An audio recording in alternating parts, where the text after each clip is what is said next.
Hello po, magandang umaga, magandang gabi. Sana ay nasa maayos tayong kalagayan sa pagpapanood ng ating bagong video for today. Tignan natin kung anong lalabas dito sa ating situational reading. So, meron tayo ditong 2 of Pentacles. Ayan. Tignan pa natin. Meron tayo ditong Page of Wands.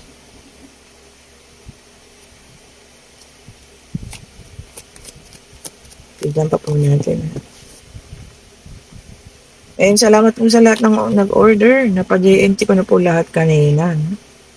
So, pakiantay na lang po. Yung sa malalayo, abutin po ng 3 to 5 days po siya. Kasi, sabi nga sa GNT, masyado pong ngayon. Yung mga tag-ulan, syempre po may baha-baha. So, nahihirapan din naman po sila. Okay. So, ayan. Kompleto na. Tingnan pa natin po.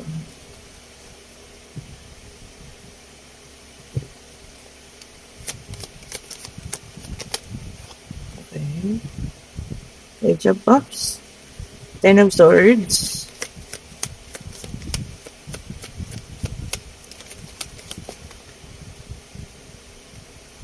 The Moon. Okay.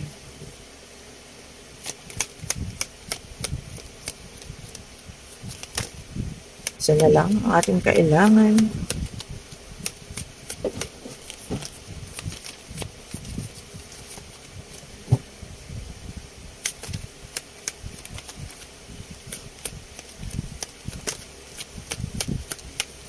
Isa na lang po Ayun na.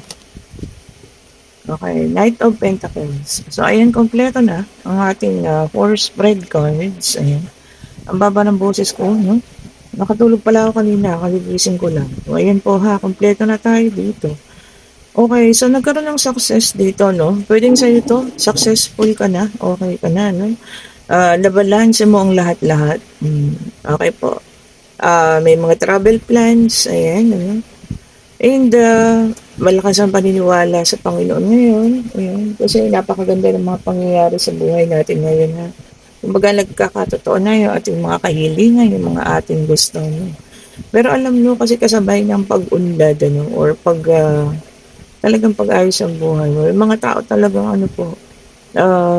alam nyo, hindi gusto or hindi nais yung mga nangyayari sa inyo. No? Ayan, the moon. So, some of them, no? Pwedeng kaibigan mo to, pwedeng ex-partner mo, o kung sino man itong tao na to, hindi niya po gusto yung mga nangyayari sa iyo magaganda sa ngayon. Okay? Kung ito ay kaibigan mo, some of them are fake friends. Ayan, mga peke. Akala mo okay silang lahat, Pagdating ng araw po, sila yung gagawa ng, alam mo yan, masasakit na bagay na masasaktan ka. So, dito, wina-warningan tayo ng baraha. Yes, magkakaroon ng successful and achievement to. Maaring ngayon na yan nangyayari. Success and achievement na, nakuha mo na, no? Maayos na. Pero ito, no? May mga tao pa rin gustong malakit sa'yo. Okay po. Kung sino man ito, no? Ng mga nakamaskara or nakamask at nakikipag-close sa'yo ngayon. Sila rin po yung gagawa ng mga bagay na ikasasakit mo pagdating ng araw. Hindi po sila kumikilos ngayon kasi stagnant pa. Maaaring pinag-aaralan pa nilang mabuti kung ano yung dapat nilang gawin sa'yo. Ganyan Kung paano kanila pababagsakin, ganyan po May mga tao pong ganyan, kahit hindi mo inaano. Pero pag pumasok yung inggit sa katawan nila, mag-iisip sila ng paraan kung paano kanila pababagsakin. Diba?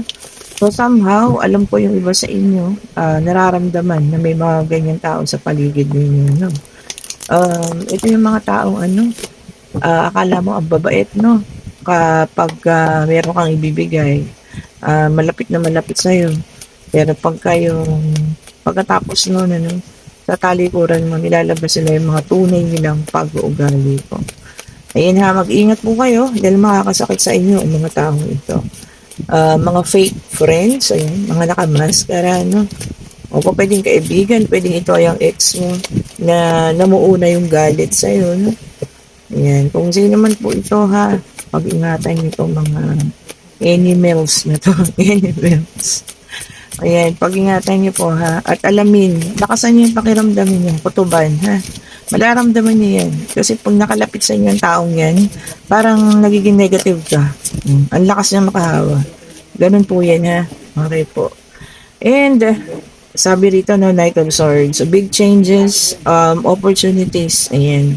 Ito nga yun. So talagang paparating po ang inyong ano, um, yung baga, ito yung para sa inyo, no? Binigay ng universe, rewards mo. Pag success mo, no? So, ito na. Kumbaga, umikot na rin ang kapalaran. At, ano mo yan? Hindi pala lahat natutuwa, no? Kung makukuha mo to, lahat ng pagiging successful and achievement, ganyan, no? Hindi po lahat, okay? Kung akala mo, kakampi mo lahat ng nakapalibot sa'yo, hindi po, ha? So, ingatan din po, ha? Mag-ingat po kayo sa mga taong ganito. Ito na nga ang sinasabi ko, no? Mabubunyag ang kanilang mga tunay na kulay at kanilang mga tunay na motibo at magkakaroon po ng conflict, no? Ayan ha. Or away-away kayo. Siyempre, pagka ganun, magiging mas masakit lalo sa'yo yun. Kasi yung mga itinurin mo silang tunay, eh. Tunay na kaibigan. Kung kamag-anak mo man ito, no? Tinurin mo silang mga kamag-anak. Tapos ganun yung, di ba? Ganun pala yung turing sa'yo. Okay po. So, ito ay babala or warning sa'yo. Ha? Warning sa'yo ng mga baraha po.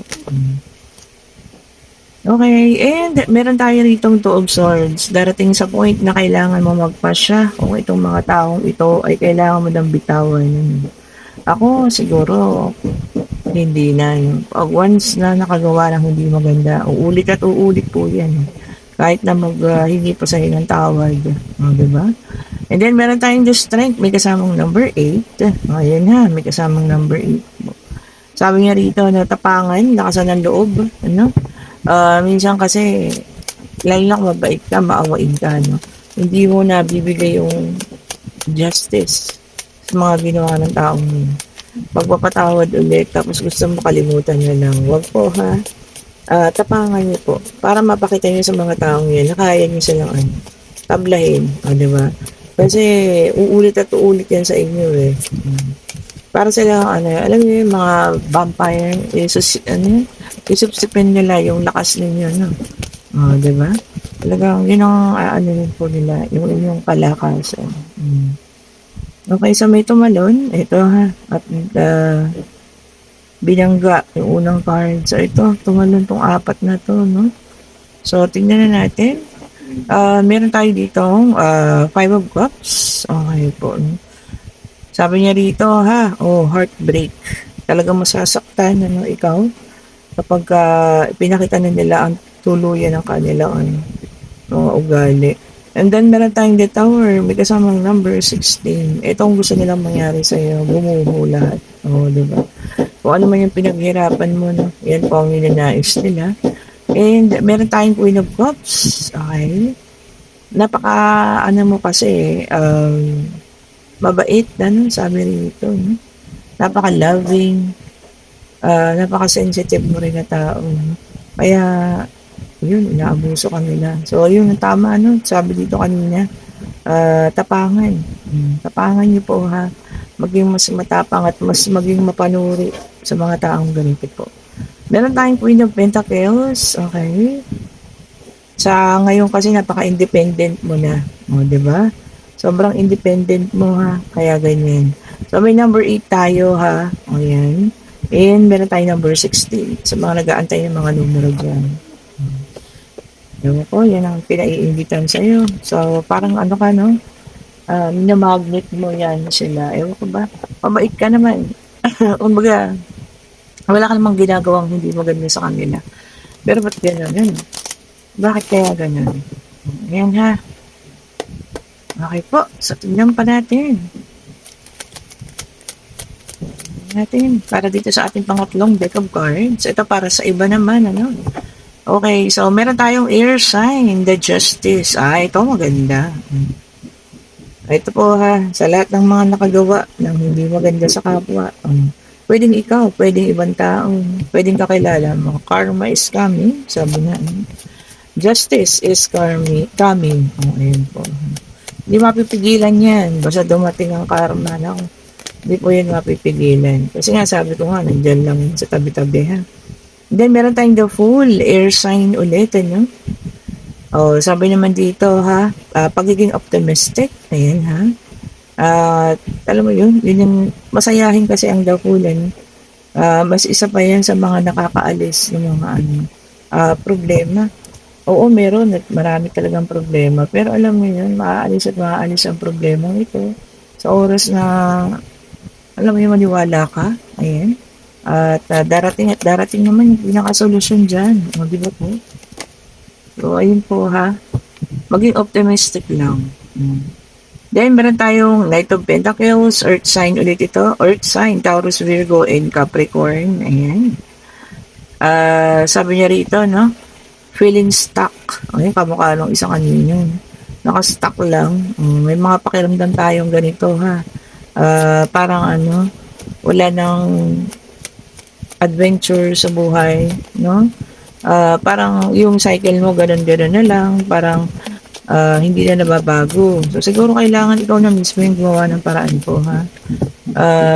Siyempre, ikaw mismo yung kikilos. Gagawa ka ng paraan para baguhin. Di ba po naman? Okay, tignan pa natin, ha? Okay, yun pa ang isa. Bumaliktad. And, meron tayong Ten of Swords. Okay. Sabi niya rito, no, healing. Di ba? Ganda, no? Tapos, sabi niya, no, ending and learning lesson. Totoo naman. Sa bawat pagtatapos naman, kahit nga sa pelikula o kung ano man sa totoong buhay, bawat pagtatapos ng isang bagay, meron tayong makukuhang lesson. Diba? Matututunan. Tama naman po yun. Kung ano man yung matutunan natin, pagyamanin, makaisipin mabuti, no? Para at least alam mo na sa susunod, alam mo na kung ano gagawin. Learning, ha? Ganda, no? And meron tayo dito Seven of Pentacles. Ayan.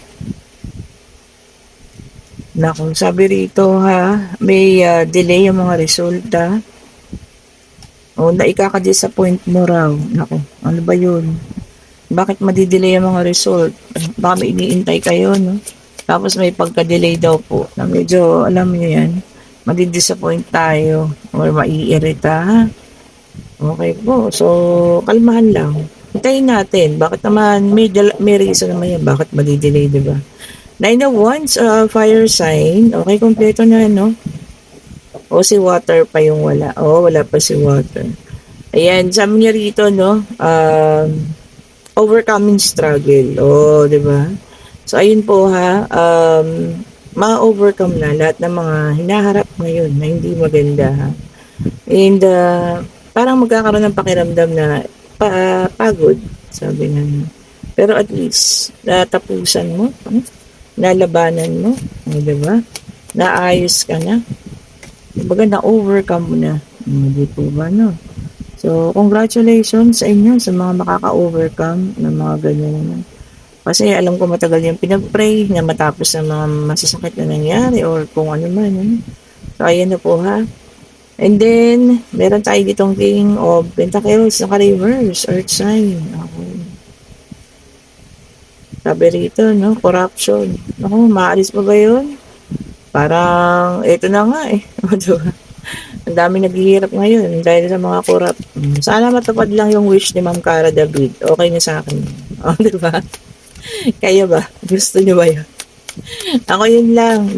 Di bali na yung wish ko. Wag po muna yung wish ko. Yung kay Ma'am Cara na lang. And then, meron tayo dito. Three of Swords. Okay po, naka-reverse. Air sign ulit. Gemini, Libra, Aquarius. Ayan ha. Forgiveness, sabi niya. And recovery. Moving on na rin. Forgiveness na. Pagpatawad na po. Tapos mag-move on na and start to recover. Mag-recover na. Patawarin na yung sarili. Ibigay na yung kapatawaran sa iba rin. Tapos umpisa na, panibagong umpisa. Oh, 'di ba? And then meron tayong temperance sa fire sign in reverse. Ayan ha. Oh, sabi rito no, extreme alcoholism. Oh, yung iba sa inyo, nako. Ano ba 'yan? Nagkakaroon ng addiction sa alak. Sana alam niyo 'yan, contain ano or mabigyan niyo ng alam niyo 'yun, ang sarili ninyo, tawag diyan, babala. Kasi 'di ba, lahat naman ng sobra po nagkakasakit. Baka balang araw pagsisihan ninyo yung sobrang pag-iinom ha. And then meron tayong Six of Pentacles na ka-reverse, Earth sign. Okay. Self-care, sabi rito. Unahin ang sarili ha, sabi niya rito. So, yun po ha, unahin natin ang ating sarili sa lahat ng oras. Bago tayo magtulong sa iba, sarili muna. Kasi baka mamaya tulong ka lang tulong, nauubusan ka na pala, di ba? And then, King of Cups, water sign, Cancer, Scorpio, and Pisces. O, ito na, lumabas na po lahat ng zodiac sign ha. Walang naiwan, nandiyan po lahat ha, kompleto. O, dito naman, balanse na ang emosyon, sabi rito, no? At magiging okay na lahat ng desisyon mo kasi balance na yung mga emotions mo, di ba? Kumbaga siguro tapos na talagang tinapos mo na kaya ang pakiramdam mo ngayon okay na, balance na, wala ka nang iniintinding sakit, di ba po? And the star na naka-reverse, ito no, may mga tao sa inyong nagdi-discourage. Yun ang pangit no. Kumbaga, ikaw napakaganda ng disposition mo. Gusto mong maayos, ganito, gusto mo ng ganito, ganun. Pagbubutihin mo, ganyan. Tapos entra naman yung mga negatibong tao. Naka, hindi mo kaya yan. Di ba? Yung mga ganun na tipong discouragement. Di ba? Hindi mo pa nga naumpisahan, ang dami ng nega. Huwag po tayong papadala ha, sa mga ganung tao. And kung kayo nasa situational reading, no, alam ko mararamdaman ninyo sa sarili nyo kung sino yung mga taong nakamaskara dyan sa paligid ninyo. At alam niyo yan, pinagdadasal yung pagbagsak niyo po. Okay? Ingat kayo sa mga ganitong klase ng tao. Kasi parang sinisip-sip nila yung mga positive energy ninyo. No? At gusto nilang mag-install sa inyo ng mga negatibong enerhiya para mahawa ka. Okay po? So, ingat po kayo ha. And pwede na kayong magtanong, pag-travel, pangyayari.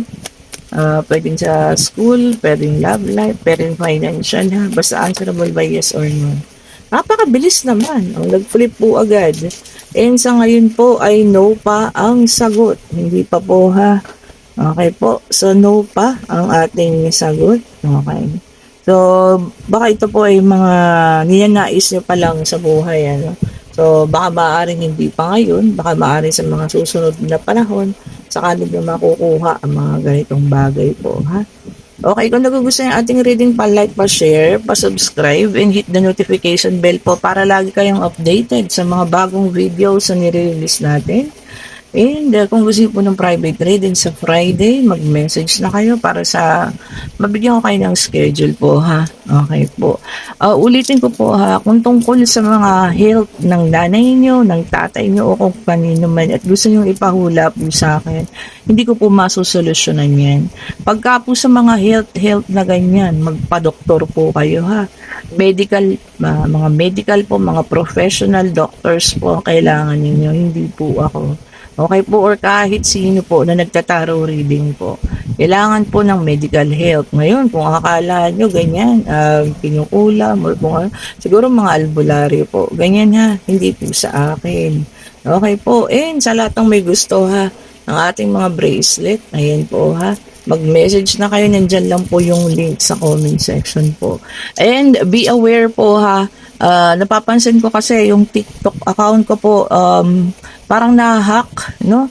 Ilang linggo na napapalitan yung pangalan, nawawala yung pangalan, nawawala yung picture. Tapos nakikita ko po meron ng bagong Mystic Tarot account na merong mga upload na ninakaw ng mga videos ko, ha? Ingat po, hindi po ako yan. Okay po, isa lang yung account ko po sa TikTok, na nakalink doon sa aking Facebook account. And kung mag-aalok po sa inyo ng kung ano-ano, hindi po ako nag-aalok ng mga services po ha, kagaya ng mga rituals, love spell at kung ano po. Hindi po ako yan, hindi po ako gumagawa ng ganyan kasi basta po hindi ko siya ine-entertain. Okay po. And gusto ko lang kayong babalaan ha. Baka meron na naman manghingi sa inyo ng pera, ganyan, para sa mga ganong ritual. Hindi po tayo yan. Okay po. And kung nagugustuhan yung ating reading po ha, ulitin ko, pa-like, pa-share, pa-subscribe. At salamat po sa mga bagong subscriber, sa mga datihan na, sa mga bumabalik po ha. Thank you so much po sa inyo. Have a great day po. Happy Monday. Thank you so much po. Bye-bye po.